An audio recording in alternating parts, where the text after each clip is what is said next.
Sir, सबसे पहले तो ये बताइएगा कि आज जो सुप्रीम कोर्ट के 6 आर्जी जजेस ने हल्फ उठाया है, उसके अलावा जो तनकीद हो रही है ओवरऑल हाई कोर्ट के हवाले से, सुप्रीम कोर्ट के हवाले से, अब इस पर हुकूमत का तो ये मौकफ है कि जो 26वीं आईनी तरमीम है, जो आइन में तरमीम की गई, उसके बाद जो कुछ हो रहा है वो आइन के मुताबिक हो रहा है। तो आप समझते हैं कि हुकूमत का मौकफ दुरुस्त है या जो कुछ हो रहा है आपकी नजर में वो आइन के बरक्स है?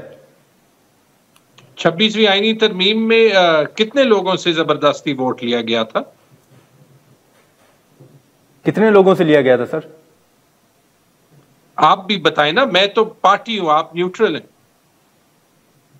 सर नहीं, हमारी नजर में तो ये था कि तहरीक इंसाफ ने उस वक्त सवालात उठाए थे, बाकी पीपल्स पार्टी ऑन बोर्ड थी। मौलाना साहब ने ऐलान किया था कि हम वोट करेंगे।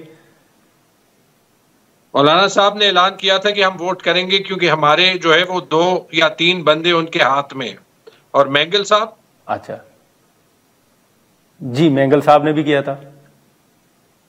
मैंगल साहब ने प्रेस कॉन्फ्रेंस की थी जी। प्रेस कॉन्फ्रेंस में उनके साथ उनके 2 MNAs थे या सेनेटर्स थे, जिसमें उन्होंने कहा था कि जबरदस्ती वोट कराया गया था। Am I correct? और फिर उसके बाद सरकारी नशरियात पे उन्हीं जनाबात की जैसे अमूमन होती है, जैसे रावलपिंडी के कमिश्नर का फिर करेक्शन बयान चला, उनका भी चला। करेक्ट? सही। वो आपको सब कुछ बता देता है और उससे पहले और उसके बाद के जो वाकयात हैं वो भी आपको बता देते हैं। उससे पहले क्या वाकयात, जैसे प्रैक्टिस एंड प्रोसीजर एक्ट जो है वो चेंज किया, और उसके बाद क्या वाकयात, ये जो अभी इस्लामाबाद हाई कोर्ट में ड्रामा हुआ है। देखिए, आप हर चीज को इंटेंशंस के साथ देखते हैं। इस्लामाबाद हाई कोर्ट में आईनी बेंच बनाना इतना जरूरी था, आज तक इस्लामाबाद हाई कोर्ट में आईनी बेंच नहीं बना। वफाक की हुकूमत है, राइट?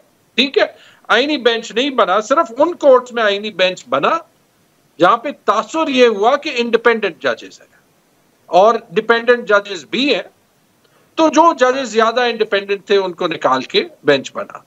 बेसिकली मेरे ख्याल में सिर्फ वफाक में और शायद सिंध में।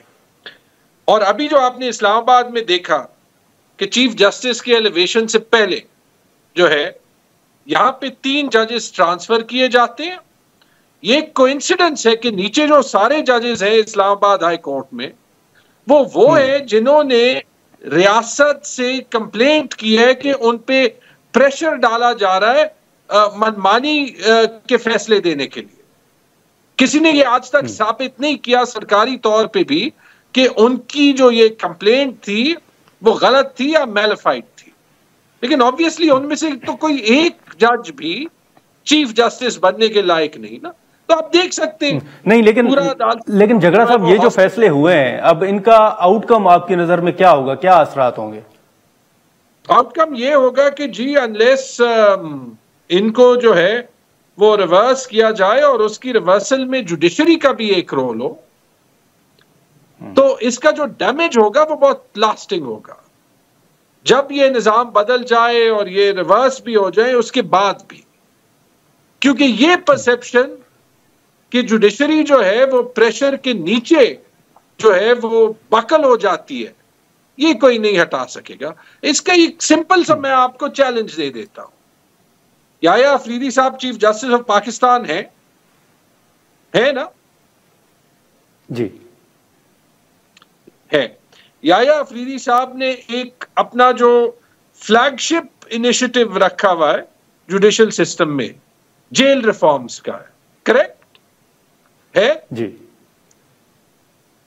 6 हफ्तों से जी अडियाला जेल में जेल मैनुअल के मुताबिक जो 6 लोग इमरान खान कहते हैं कि उनसे उनको मिलना चाहिए वो नहीं मिल सकते। पिछले 3 हफ्तों में मैं भी हूं।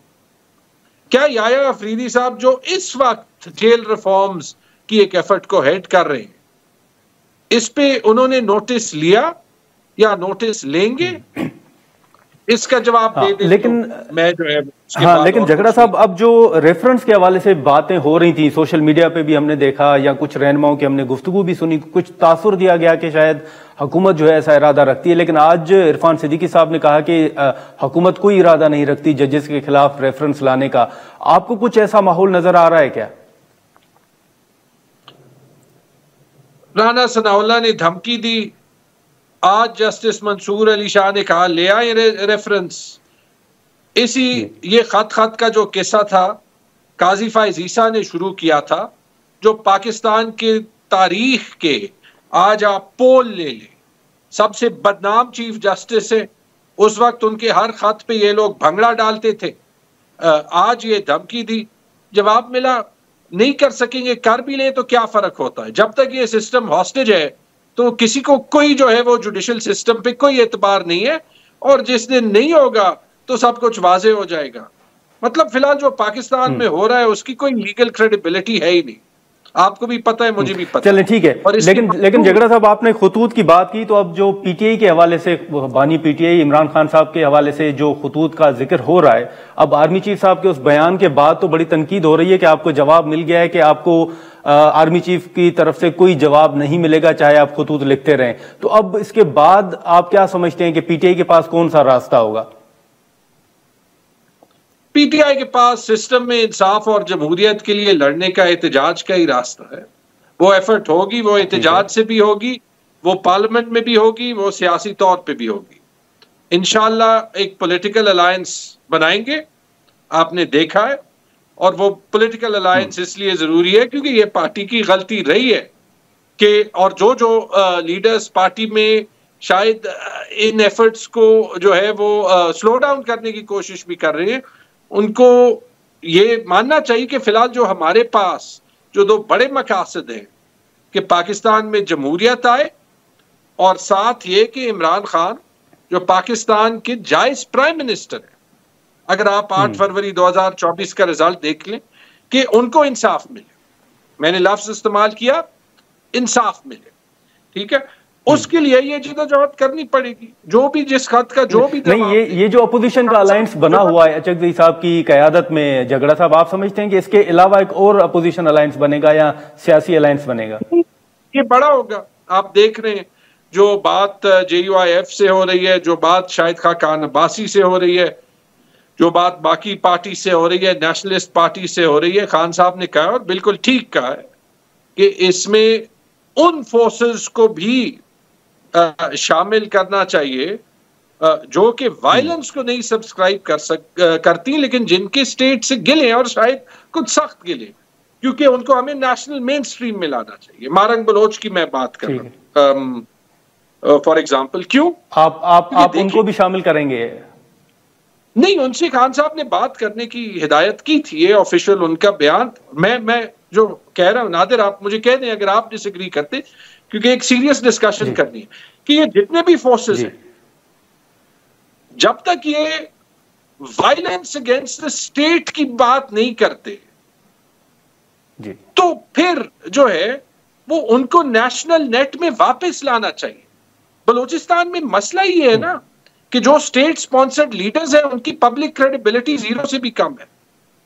नहीं, लेकिन आपने झगड़ा साहब जैसे कहा कि कुछ लोग शायद इसको उस तरह आगे नहीं बढ़ा रहे, या तो इसकी वजह क्या है? फिर कौन लोग हैं जो चाहते हैं कि ये अलायंस की तरफ या उस तरह स्पीडी ना हो मामला? सबसे पहले तो हुकूमत चाहती है, हमेशा दो राय होते हैं, लेकिन मैं बड़ा स्ट्रांगली बिलीव करता हूं कि ये वक्त जो है एक बड़े मिशन के लिए लड़ने का, और वो बड़ा मिशन ये है कि हम पाकिस्तान में रूल ऑफ लॉ लाएं। देखिए फिलहाल अदलिया दबी हुई है, सियासतदान दबे हुए हैं, ब्यूरोक्रेसी और पुलिस एक टूल के तौर पे इस्तेमाल हो रहे हैं। आपको भी नहीं पता कि कल आप थोड़ा सा आपका प्रोग्राम लेफ्ट या राइट हो जाए, आप 2 हफ्ते की छुट्टी पे चले जाएंगे। तो इस हालात में बड़ा मकसद ज्यादा जरूरी है। पता नहीं मेरा ये नहीं, लेकिन लेकिन झगड़ा साहब, अब इसी के साथ साथ पार्टी के अंदर भी अगर आप देखें तो शेर अफजल मरवत साहब को पार्टी से निकालने के बाद तो आपके ऊपर भी तनकीद हो रही है कि उन्होंने मुश्किल वक्त में पार्टी का साथ दिया और पार्टी ने उनको निकाल दिया। आज उन्होंने फ्लोर ऑफ द हाउस पूछा कि मुझे क्यों निकाला। खान साहब का डिसीजन है, उनके पास कोई इंफॉर्मेशन होगी। ऑब्वियसली एक परफेक्ट सिचुएशन नहीं है और हर डिसीजन पे 2 राय भी होती है, और वो जो ज्यादा आपको स्प्लिट ओपिनियन नजर आ रहा है वो इसलिए नजर आ रहा है क्योंकि एक बड़ी अननेचुरल सिचुएशन है कि एक लीडर जेल में है और उनको जो उनका हक है लोगों से मिलने का वो भी नहीं दिया जा रहा।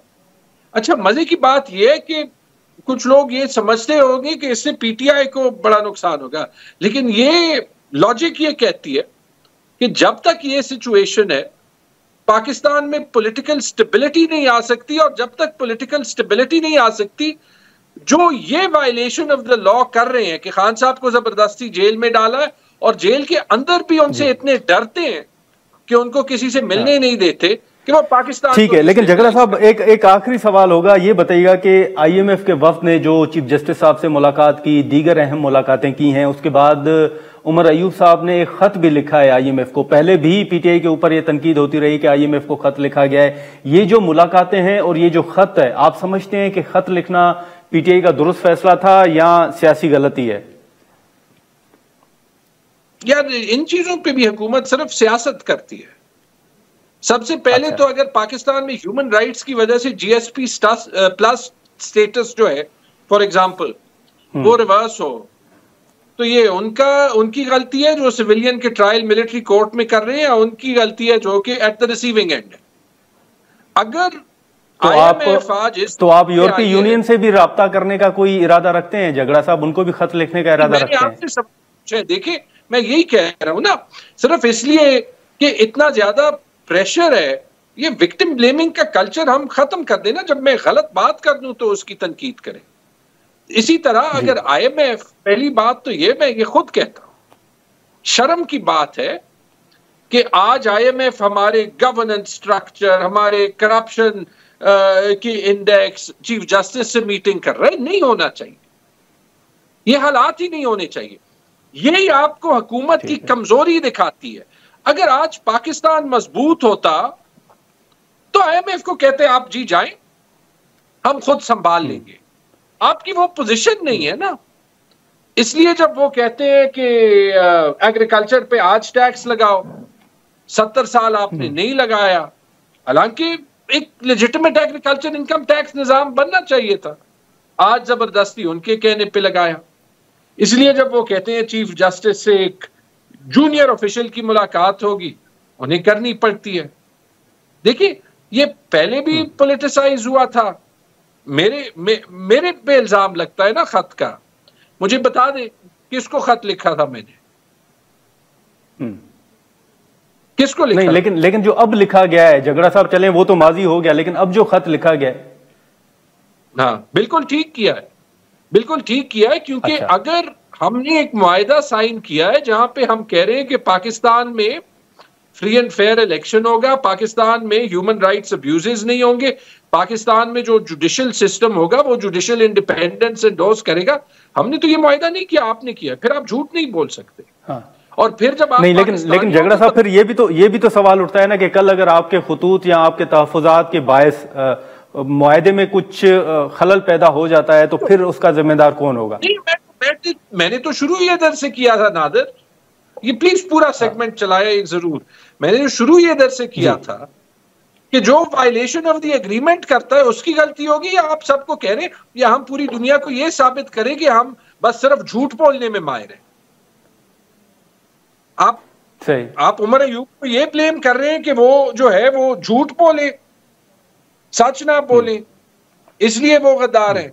और शहबाज शरीफ झूठ कह के आईएमएफ से मुआहिदा साइन कर रहे हैं तो वो मुहिब वतन हो गए। इस लॉजिक को मुझे समझाइए ना।